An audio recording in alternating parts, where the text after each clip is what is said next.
Okay, so good morning, everyone. My name is Sandy, and this is the 9-day novella workshop.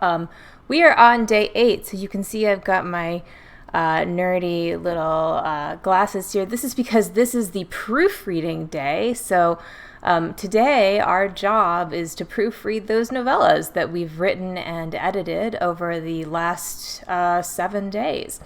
So I'm going to give you some tips on how to do this. This is going to be the shortest of our presentations.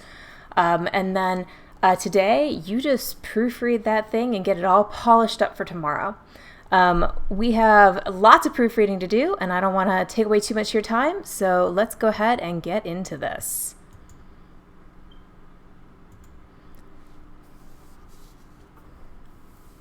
Okay, so today we are going to be going through how to proofread, a couple tools that can help, and when editors can be useful. So let's just dive right into how to proofread. Proofreading is tough work, right? Especially when you have spent the last week marathon writing. And I don't know about you guys, but going from blank page to 25,000 word novella is actually really exhausting. So, I mean, it is doable, and I hope that you also have your novellas finished. But at this point, your eyes might be pretty tired. In fact, you might be a little tired of your story. So here are some tips to avoid mistakes. First of all, as far as foolproofing your proofreading goes, I recommend the following things. So first, try reading paragraphs from the end of the chapter to the beginning. So if you find that your words are blending together or you're not focusing really well, then do it backwards. Likewise, consider reading the chapters out of order.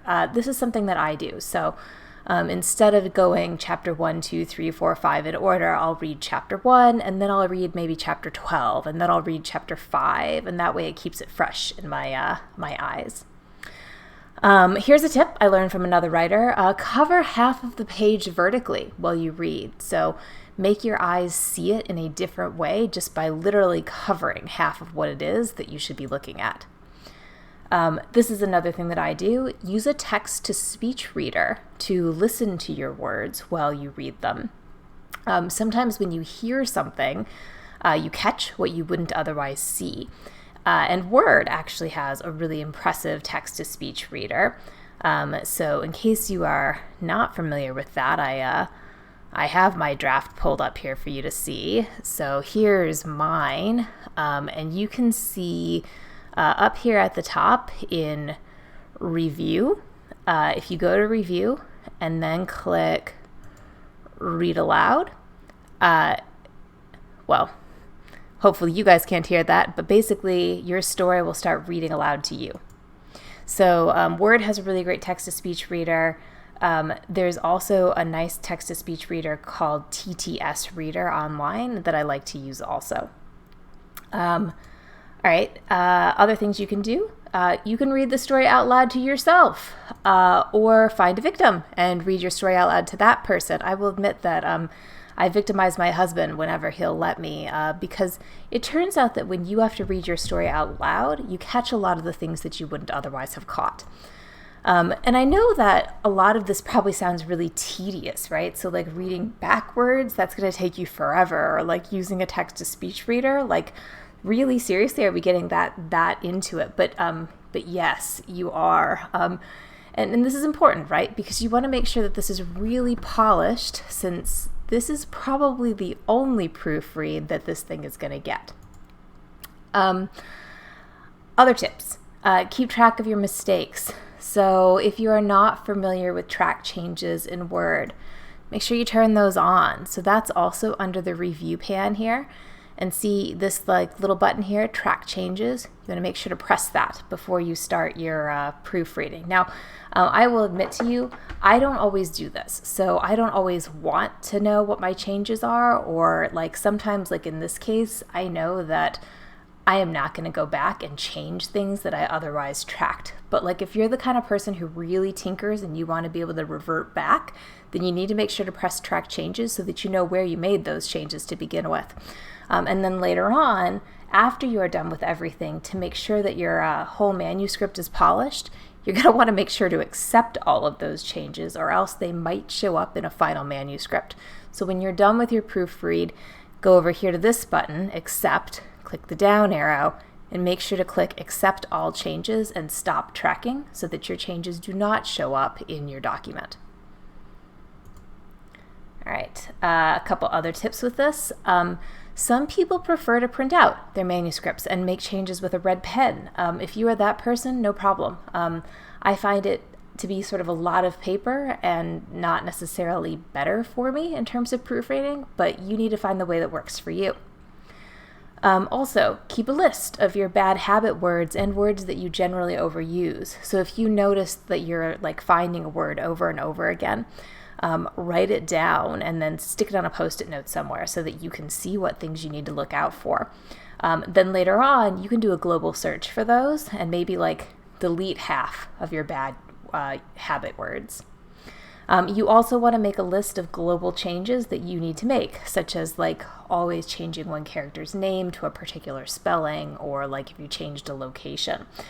So when I say global changes, I mean changes that would relate to the entire manuscript. So this is like you named a side character Tony, and you decided halfway through that no, actually his name should be Mike. So now you're going to want to do like a find all for all of the Tonys and replace all of those with Mikes at some point. And likewise, again, with those bad habit words. So if you use a word like absolutely a lot, then you might want to run a find all for all of the absolutes in your document, and just see if there are any that you need to get rid of. So for example, with that, I have my navigation panel pulled up here in Word. To get to this, you go View, and then click this little thing that says Navigation Pane. See it? And then there's this box that says Search Document. So I actually use absolutely, probably a little too much.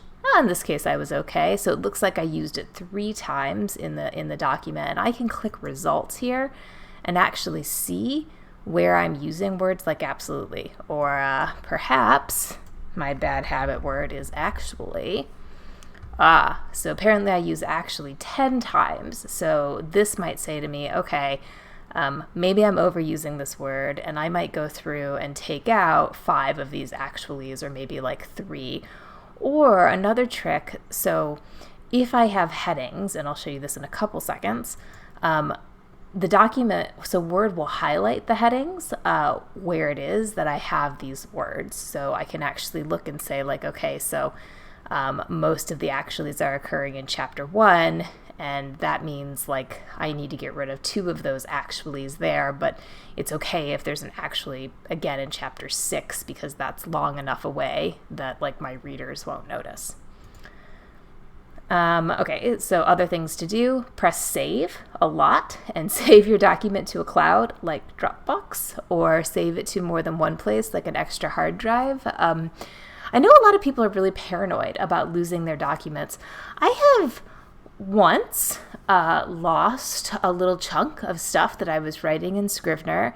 This happened because if you don't know, Scrivener actually saves your document every like 2 seconds or something, and Word has some really impressive autosave these days. So it's not that common to lose a document in Word anymore if your computer equipment is like decently up to speed. But I will tell you, so I one time was writing outside in like a really hot, muggy area, and my computer overheated and just completely turned off while I was working in Scrivener. And Scrivener sort of scrambled to figure out what the most recent stuff was and deleted like one of my scenes. This has only happened to me once. I've been using Scrivener for years. And it wasn't very much, so it was only like a scene or so that I just worked on. But I do think it's important to have a system to make sure that you're saving. So like for me, my system is to write in Scrivener because I know it's going to save for me all of the time. And I always save to the cloud. And that does not mean that I like save my document to the hard drive and then back it up to the cloud. I automatically save to clouds, and on the assumption that I will not remember to back my document up often enough. It is horrible when you hear somebody saying like, oh my gosh, I lost a whole hard drive with all of my stuff. It's real nice to think of hard drives as like backups. But if you store your stuff in a cloud, then the cloud isn't going to completely disappear. So it's a good idea to have more than one place where you're storing all of your documents, but I definitely recommend making a cloud one of them, and use something secure like Dropbox or Google Drive. Also, you want to fix your punctuation. So you should change any straight quotation marks to smart or curly marks, and straight apostrophes to smart or curly apostrophes. So let's see if I've got something here that I can show you. Okay, so see this here, this little mark here? So that is a curly quotation mark. But it is possible that you'll see quotation marks in your document that don't look like this, where they just look like straight up and down. You want to go through and fix all of those. Interesting tip. So again, if you search for all of the quotation marks in your document, so you type in a little quotation in the find box here, and click this arrow, click replace, and type another quotation mark in here with replace with. And you click replace all, then Word will go through and automatically change all of your stuff from straight to curly. So wow, it looks like I have 1,349 replacements. So that's 1,349 places that I don't have to check manually, where Word's going to automatically go through for me and make sure that any straight quotation mark is now a curly one. And you can do the same with an apostrophe. So again, you're just gonna type an apostrophe into that find box, and then type an apostrophe into the replace with box, and then click replace all. You can see that my file is not responding. This, by the way, is why I highly recommend writing in Scrivener and then only editing in Word. Word has a really hard time with longer documents, so definitely it's more likely that your computer is going to freeze if Word is having to process 25,000 words as opposed to 5,000 words. But okay, so I'm going to do that replacement there for my apostrophes also, and it looks like I had 1,218 replacements there. Okay, now other things to think about with your punctuation. You also want to run a search for extra spaces. So again, in your search bar here, you want to type in 2 spaces. I know that there are still people who believe that they should always be using 2 spaces between sentences. So the thing is, that made total sense back when people were typing on typewriters and when Word programs couldn't adjust sentences automatically for spacing. Nowadays, your program like Word is automatically fixing the spaces between your sentences so that your sentences don't run together. So when you put 2 spaces between sentences, you're actually doing something wrong now. You shouldn't be putting 2 spaces. You should only be putting 1 space between your sentences. If you are still putting 2 spaces between your sentences, you're going to look like an amateur in the writing world because nobody else is doing that anymore. So look out for that. I know that, maybe your 5th grade English teacher taught you that 2 spaces was the rule. Things change, and that rule had to do a lot with typesetting back in a time when word processors weren't as impressive as they are nowadays. So replace all those. Make sure that you're done with those 2 spaces between sentences. You only want 1 space. You also want to make sure that you are using proper dashes, M or N dashes, and also proper hyphens. And in a second, I'm going to talk about style guides. So as far as when to use an M dash, which is the longer dash, or an N dash, which is the shorter dash, and where to use a hyphen, there are specific rules for that, and they are not the same. Also, as far as sort of what we're doing right now, we don't want to see 2 hyphens instead of an em dash. So you should never be doing something like that. You should always have an appropriate em dash, because again, technology has improved. So there is no reason that you should ever have 2 hyphens instead of an em dash. So for example, and I'm probably a little crazy with these em dashes, here is an em dash in my document. You may be a person who got used to typing 2 hyphens, just like that, in order to get an em dash, or maybe you like the look of that. I'm so sorry, but the publishing world doesn't like the look of that. So you need to make sure that you replace those 2 hyphens whenever you meant for them to be an em dash with an actual em dash. And again, this is something that you can do with a quick find search.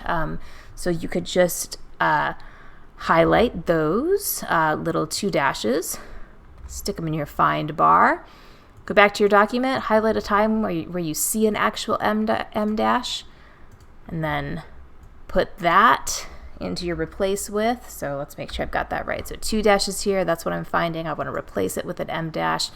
I'm going to press replace all, and my Word document made 1 replacement.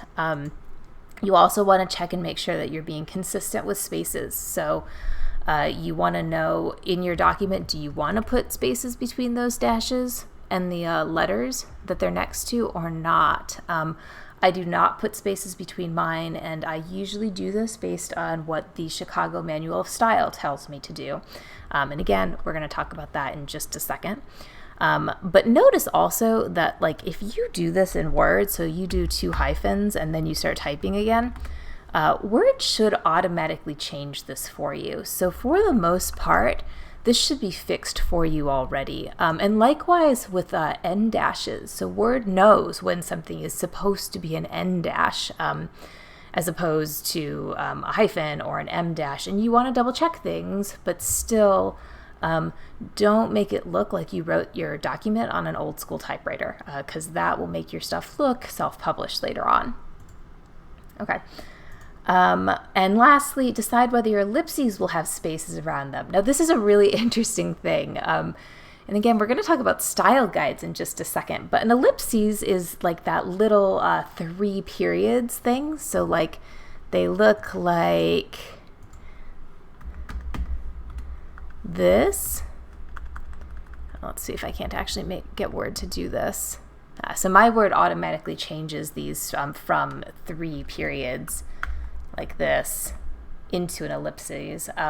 You don't want to have 3 periods in place of an ellipses. You actually want like the ellipses character in Word, and there is one. So like this gets read as 1 character because it's like in Word as 1 character, whereas if I were to type 3 periods, 1, 2, 3, now that's going to be 3 different characters, right? So we don't want that because as far as sort of like how the paragraphs break up and such, you want your 3 dots to always stay together. So you wouldn't say want to put 3 periods instead of an ellipses, because what if the paragraph, like what if the line ended right where like the first period was? Then you could end up with something that looked like this, and that would be really wonky.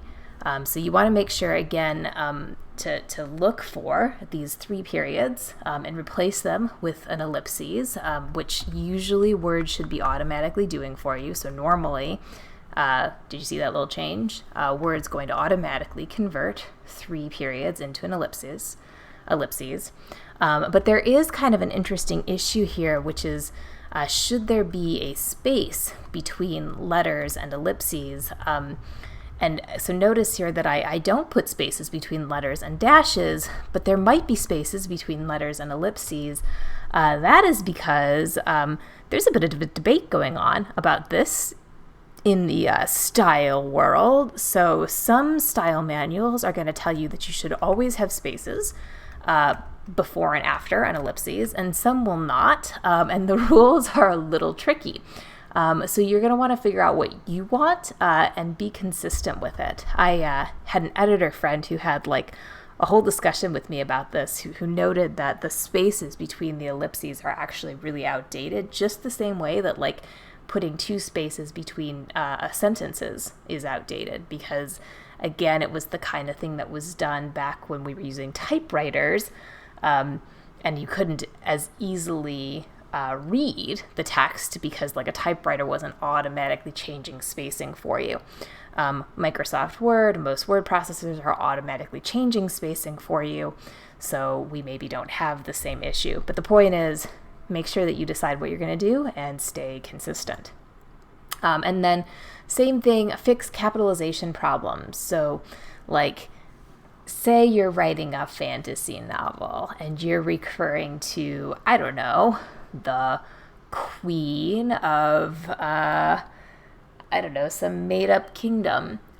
You want to decide, are you going to capitalize Queen of South Kepler? That's one of my stories. Or are you going to make that Q non-capitalized? There are also grammar rules for this. And again, we're going to talk about this in Tools of the Trade in just a second. But the most important thing that you can do as far as fixing things is keep it consistent. So decide how you're going to do it and then keep it consistent through the entire book. All right, so now thinking about tools of the trade, I keep referring to style guides. Let me show you the style guide that you want, or at least that you want access to. So this is the Chicago Manual of Style. See how pretty it is? I will tell you, it's kind of an expensive book to have, but it is really important. There are lots of great like grammar books and such, so I highly recommend having a copy of Strunk and White's The Elements of Style, William Zinzer's On Writing Well. There's this book, Eat, Shoots, and Leaves, that people really, really love. But the Chicago Manual of Style is the gold standard for fiction writers in terms of things like punctuation, and where to put a hyphen, and when to put a hyphen, and when to put a dash, and sort of all these different things that you need to know. So stuff like, beginning a sentence with a conjunction, compound nationalities, whether or not to capitalize scriptures, numbered political and judicial divisions, and if they should be spelled out or not. Pretty much any little technical issue that you have, you want to find the answer in the Chicago Manual of Style. I know that a lot of people come into writing, and if they are fiction writers, maybe they started in academia. So potentially you were really used to MLA or APA, and you're tied to those formats. That is really nice for academic writing. But when we're talking about publishing your fiction novel, you want the standard that fiction writers use, right? And that the publishing houses would use. And that's going to be the Chicago Manual of Style, not MLA or APA. So you're going to have to get used to using the Chicago Manual of Style instead of whatever it is that you were used to before. And pretty much anything that you could have a question about technically is going to be in there. So I do highly recommend figuring out how to get your hands on one of these. They are, like I said, expensive. I think if you're going to be a writer, if you're trying to do this as a vocation, it's handy to have a copy of your own. If you don't want to shell out the I think it might be a $70 book or something. If you don't want to shell that money out for the book, library should also have a copy. I will tell you that in Raleigh, the libraries don't let you just borrow the Chicago Manual of Style because it is an expensive reference book. But they will let you hand them your ID so that you can use it in the library for a couple of hours. So if you've got questions, that's a good way to get your hands on a free copy of the book. And since they don't loan those out, you should pretty much always be able to have access to one at the library. Some other tools that you're going to want to have, grammar and spell check. Definitely use the grammar and spell check that your word processor comes with. So note that Scrivener's spell check and grammar checks are terrible. They catch a few things, but their dictionaries are extremely limited. They're not learning all of the time. There's not any of the fancy functions that Microsoft Word would have. So you really do want to use the grammar and spell check that your Microsoft Word comes with. You also want to consider getting one of these programs, Grammarly, ProWriting Aid, or Hemingway. And let me pull these up for you so that you can actually see them.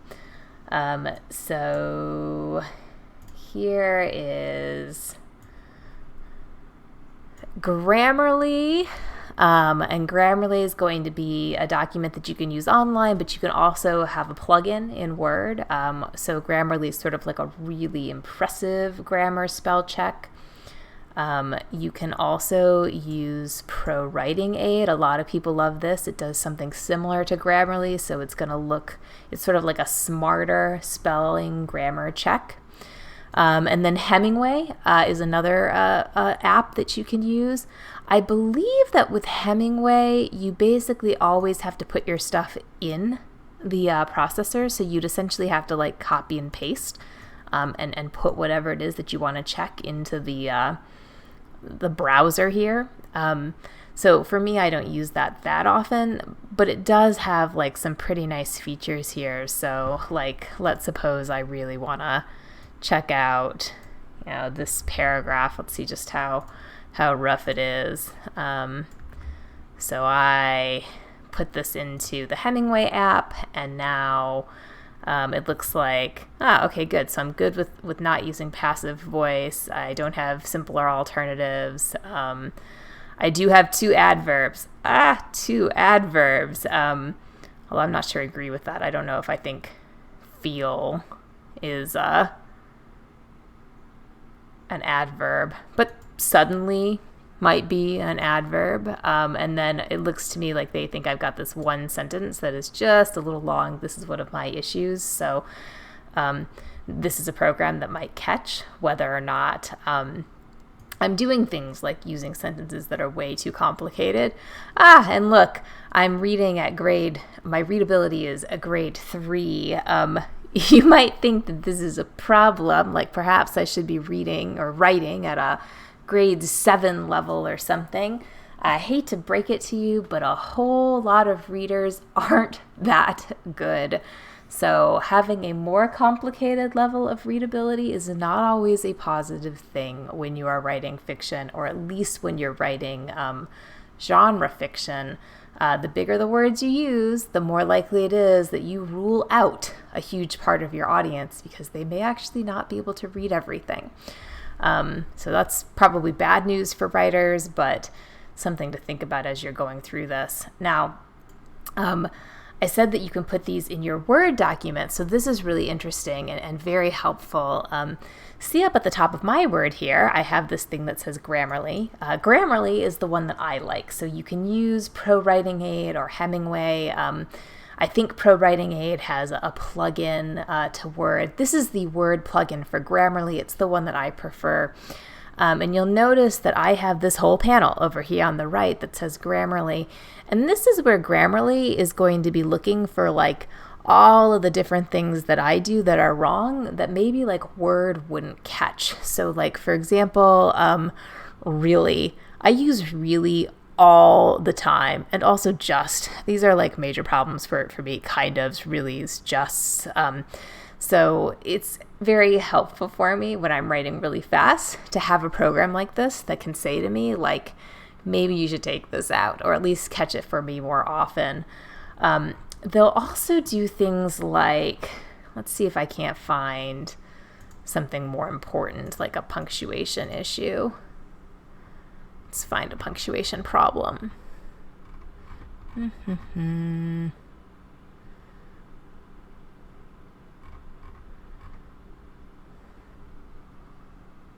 Okay, so let's see this one. So this is...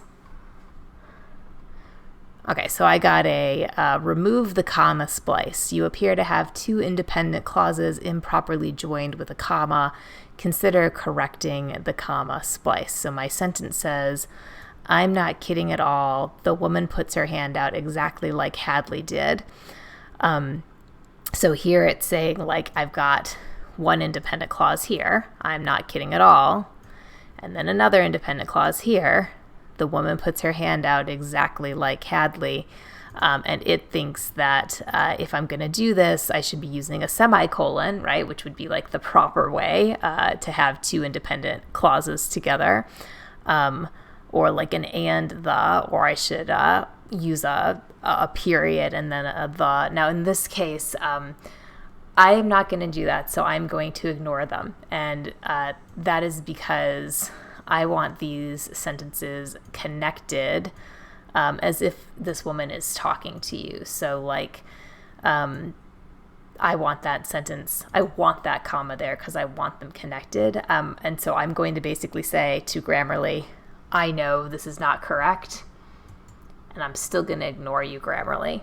But it could very well be that there's a place here where I forgot, let's see. So here's one that's like really important. So commas between clauses where you use a because as the coordinator. So if you are not good with grammar, because is kind of like and in a sentence, right? So it's a subordinating conjunction. So I believe I got that right, a subordinator. So it's usually going to be used to connect two independent clauses. So like here, I then realize I should clarify something here is one sentence, right, or one clause. And then another clause is people get confused about this a lot. So I've got two independent clauses and I'm connecting them with a because. Now, because this is a subordinator, I don't technically need that comma. And in fact, in most cases, I should not have it. So I should only put the comma there if it actually is clarifying something in the sentence. So like if potentially this sentence could have two meanings with the because, then I might want that comma there. But if not, then I don't want it here. And I am really bad about this. So I have a tendency to assume that I need the comma, when oftentimes I really don't need the comma. So like right here where my sentence is, I then realize I should clarify something here because people get confused about this a lot. This is definitely a place where I really don't need the comma, because nobody is going to get confused about the fact that like the reason I need to clarify is because people get confused a lot. So Grammarly caught that where Word almost for sure wouldn't. And hopefully from like that example, you can see why this is a really useful little tool. I just noticed, by the way, also something I probably should mention. So I do my proofreading in Word, not Scrivener, which means that at this point, I feel pretty comfortable that the story is like pretty much where it's going to be in terms of structure. Like I am not expecting to do major changes in terms of like, you know, copying, pasting scenes. I'm maybe going to like take out a word here or there, add in a comma, take out a comma, but there's not going to be serious cutting and pasting going on. So because of that, I don't want to edit in Scrivener, because if I'm editing in Scrivener, or rather proofreading in Scrivener, I don't have access to all of these tools like Grammarly or Word spell check. And I'm also then going to be looking at my words for like the third time in the same program. For me at least, and I think this is pretty common for most writers, it's important to see those words just like grouped differently.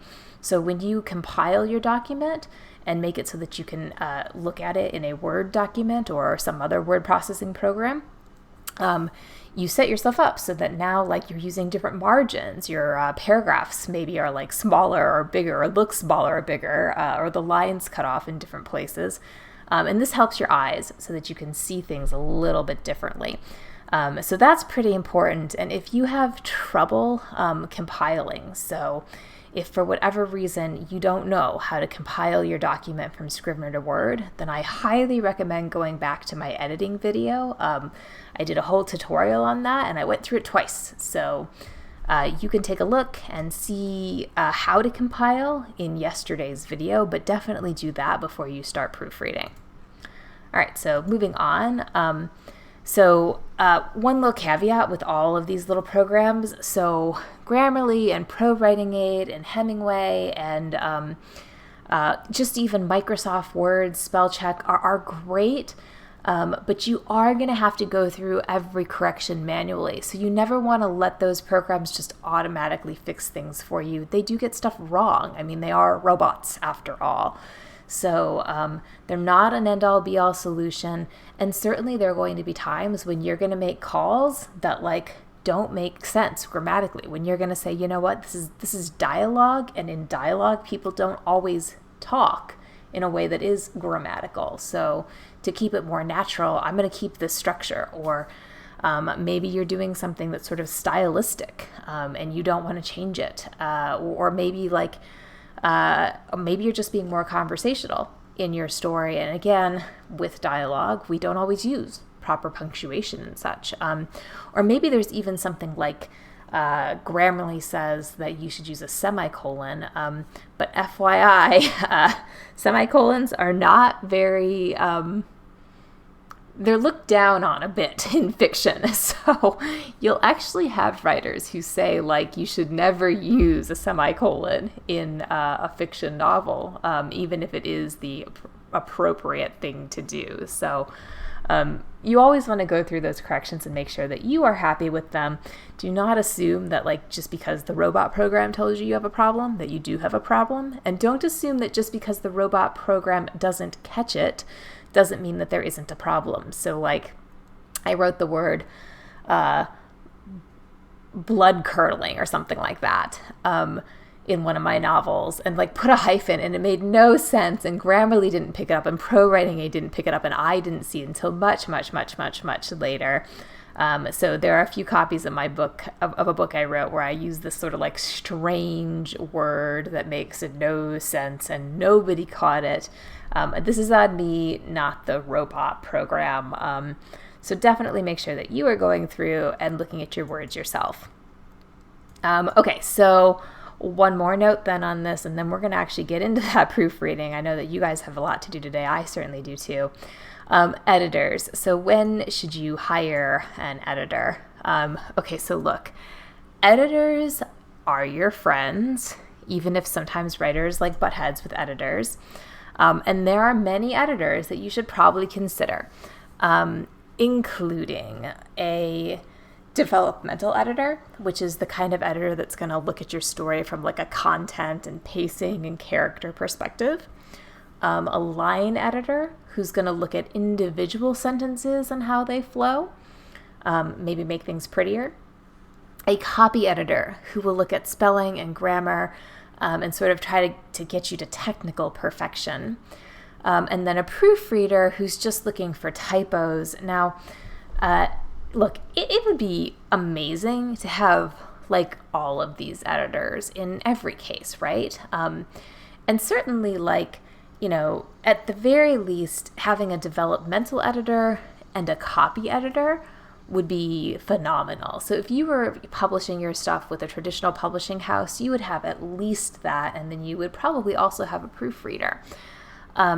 And that's amazing, right? Because a developmental editor is essentially a professional critique partner, and a copy editor is somebody who can fix all the times when you mess up commas, or don't know if you should put a space between an M dash and a different, and the word that it's next to.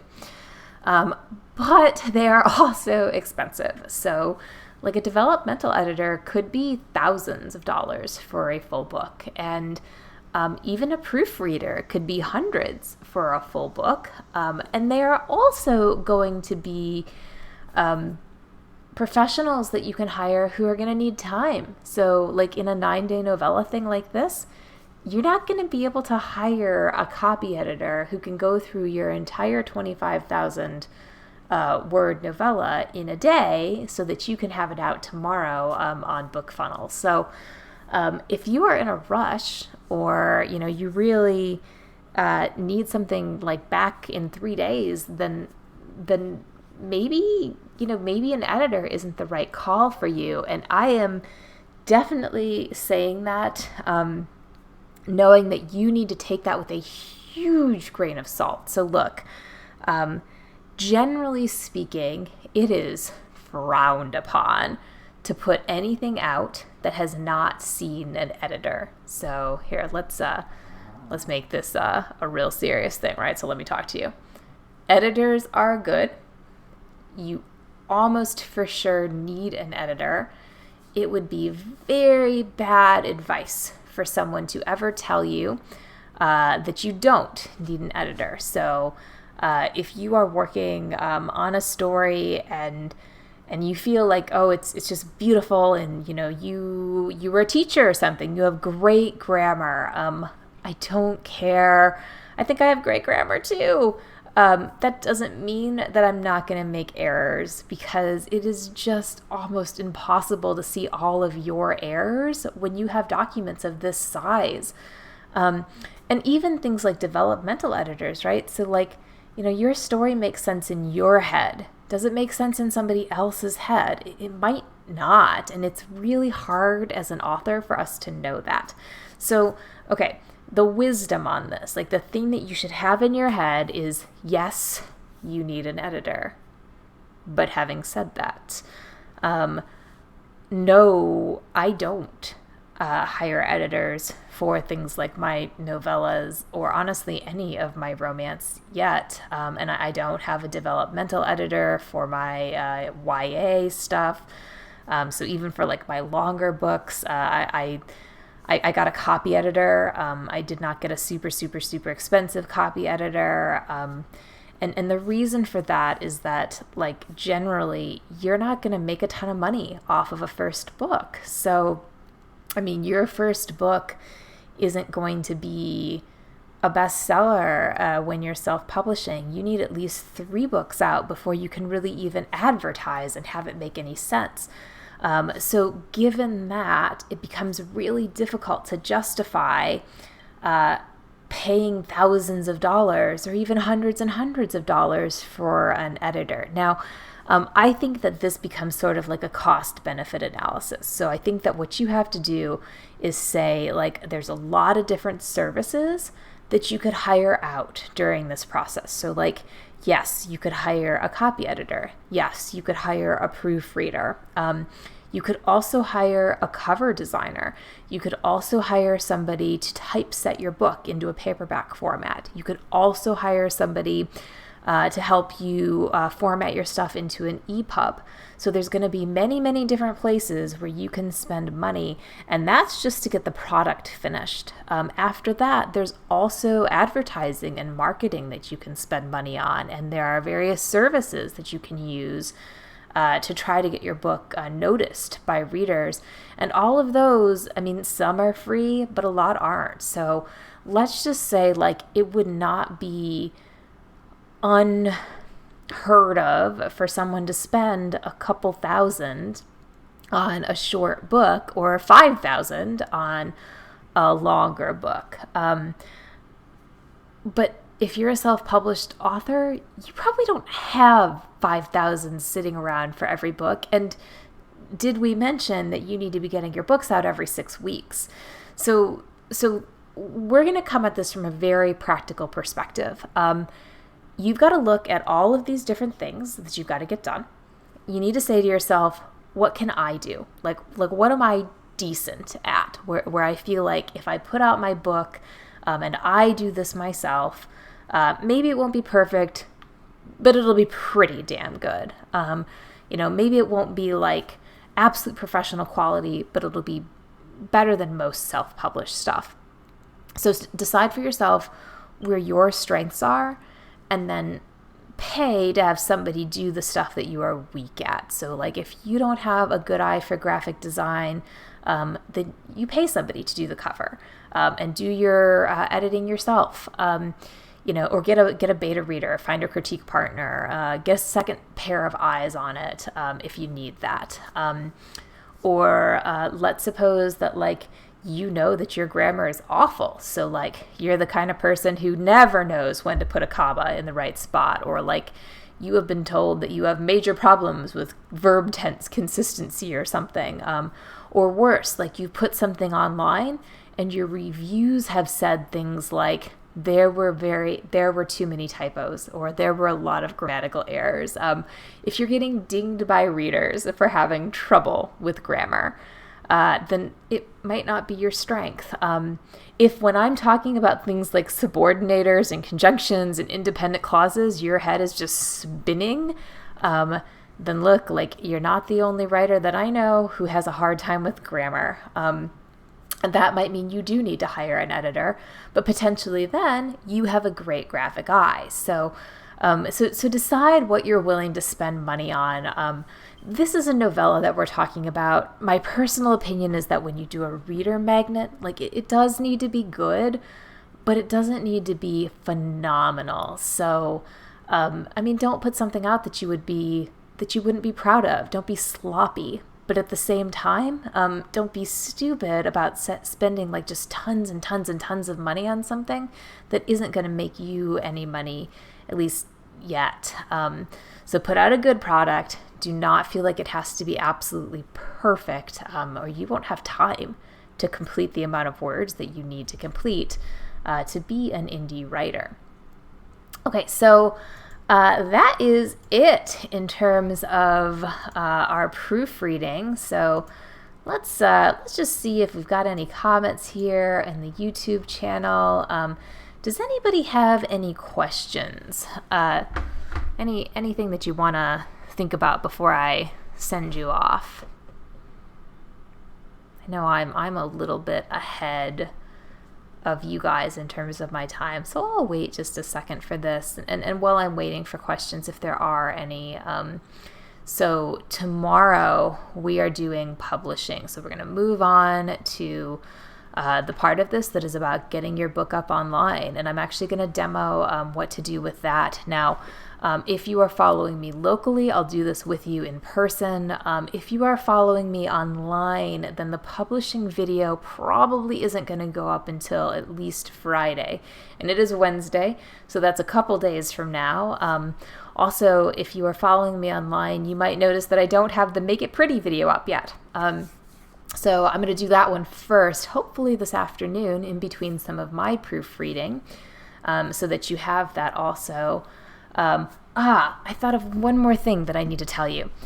So for tomorrow, you need to walk in prepared with three things. So one, you need your cover ready to go. So make sure that you have a JPEG file of your cover that you can use for your EPUB. And I believe that you should double check this on Amazon, but I believe that the dimensions that you want are 1600 by 2560 pixels.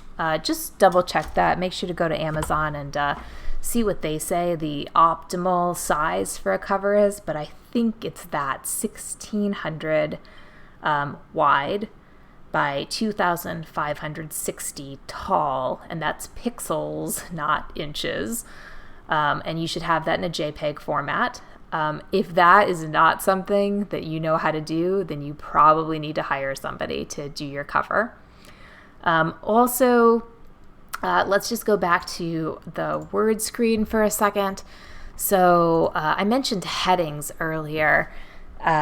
We are going to be working from Scrivener, or at least I'm going to show you how to work from Scrivener to create an EPUB, but it is not always easy for people to work from Scrivener, so there are other ways to do this, and in particular, Draft to Digital has a fantastic little program that will convert your files to EPUB, and I think some of you might like that a lot more.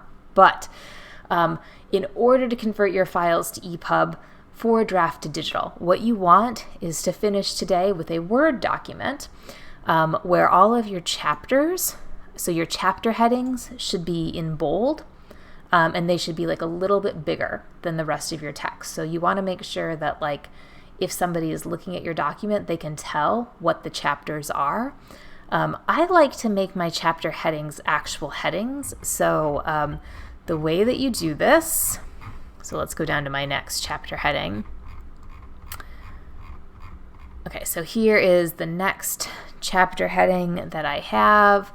I'm not including chapter 2, chapter 1. I just want it to be the title. So I want my table of contents to read just titles, not chapter 1 title. So here is a chapter title, I Meet the Girl of My Dreams. Now I want this to be bold, and also size 14. Right now it is, or before then, it was just regular font and size 12. So bold, size 14. I can do this a lot easier if I use headings. So I have set my headings up to be bold and also Times New Roman size 14.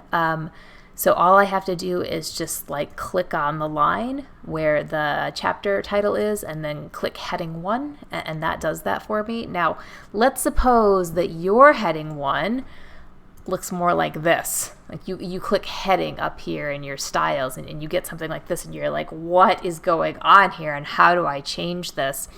Word actually, once you get to understand headings, it's not that hard, but so this is how Word defaults in my program. But if I want to change that after I click heading 2 or heading 1 or whatever, I'm going to highlight what I want changed.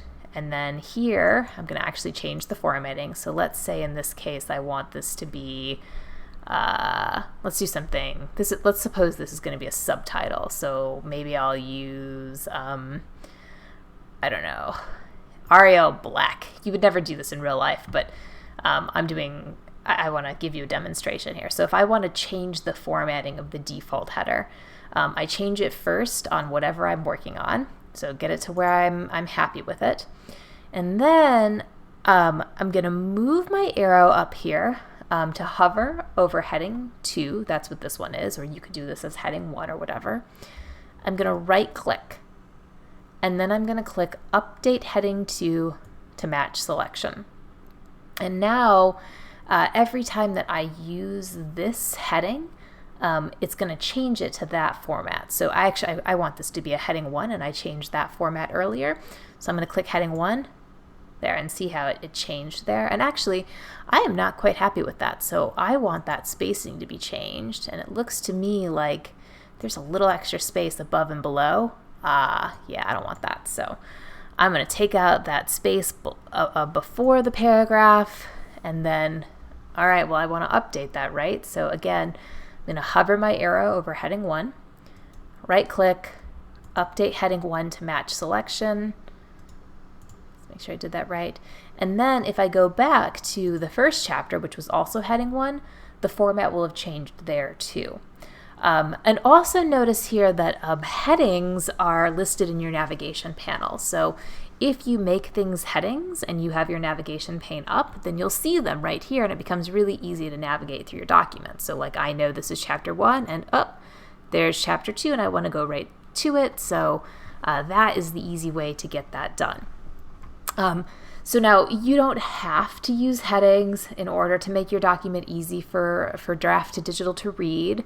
And that's what we're going to be doing tomorrow if you don't want to use Scrivener. But it is really helpful if you use headings. So at the very least, make sure that your chapter titles are in some distinctive or somehow distinctive from everything else in your document. So center them, make them bold, make them a little bit bigger than the rest of your text. And if you don't want to use Scrivener, then you're going to take out those hashtags. So remember I said that when we compile our document, and this was in yesterday's video, we want hashtags between all of our scenes and chapters. That is specifically a Scrivener thing. If you are setting your document up to upload to draft to digital, there's also a program called Vellum that does this really nicely. So if we're going to use sort of a shortcut way to turn your stuff into an EPUB, then you don't want those hashtags there. So in that case, you would go through and do like a search for all of the hashtags and just replace those with nothing, right? So we're going to say replace all, and then that would get rid of all of those hashtags. Now I want those in there because I use Scrivener, but that's a way that you can do that. All right, And I don't see any questions, so I'm going to end our presentation now, and you go get to work, get your document proofread, make sure that it is all in like a nice, pretty Word format tomorrow, either with those hashtags between your scenes and your chapters, or without hashtags, but at least with like your chapter titles sort of distinctively formatted somehow. And I will show you how to turn those into EPUBs tomorrow, and also with either Scrivener or with Draft to Digital. And we will also talk about getting those up on Amazon. So if you don't already have an Amazon KDP account, it's a good idea to create one for yourself. If you don't have a Draft to Digital account, create one of those for yourself. And potentially you want an Ingram Spark account also. So that'll help set you up for our presentation tomorrow. And thank you for joining me today. I will see you soon. Good luck with your proofreading, and bye everyone.